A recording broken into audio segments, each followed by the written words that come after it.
يا زهراء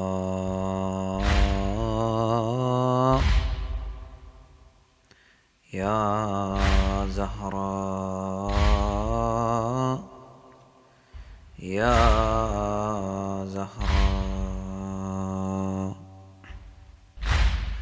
إلهي لأي الأمور إليك أشكو ولما لها أضج وأبكي لكسر الضلع أو للطم الخال أو لسقوط جنينها ذاك المسمى محسنا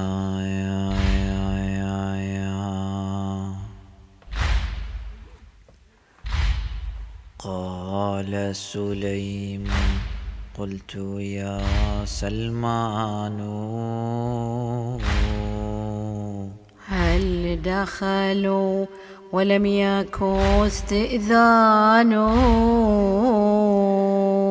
فقال إي وعزة الجبار وما على الزهراء من خمار لكنها لاذت وراء الباب رعاية للستر والحجاب فمذ رأوها عصروها عصرا كادت بنفسي أن تموت حسرا نادت أيا فضة أسنديني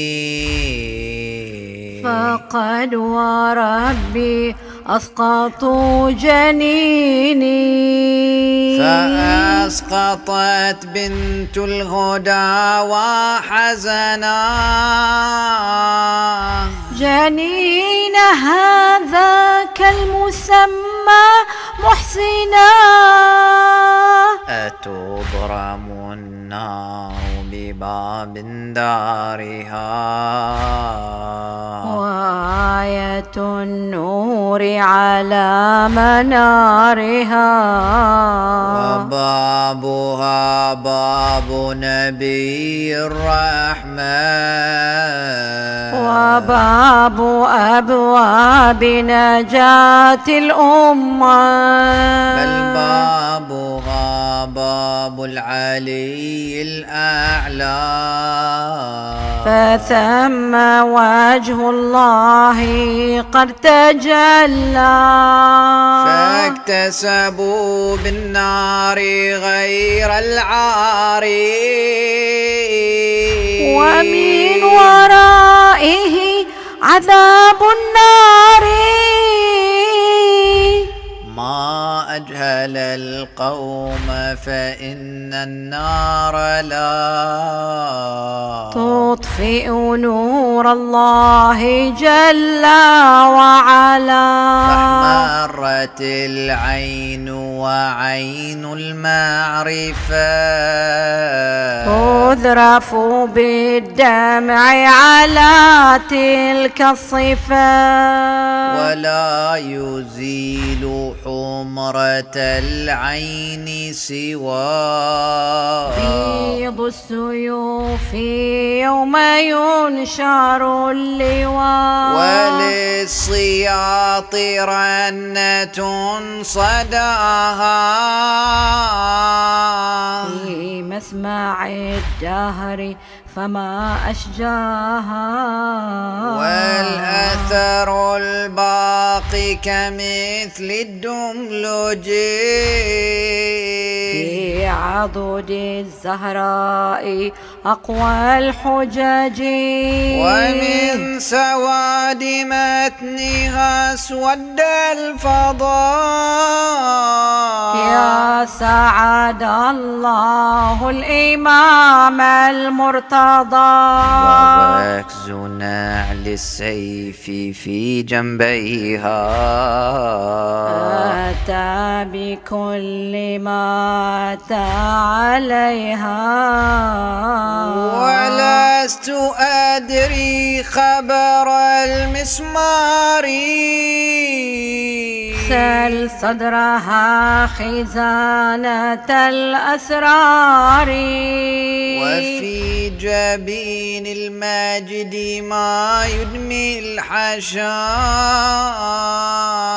وهل لهم إخفاء أمر قد فشى. والباب والجدار والدماء شهود صدق ما بها خفاء. لقد جنى الجاني على جنينها فاندكت الجبال من حنينها. أهكذا يصنع بابنة النبي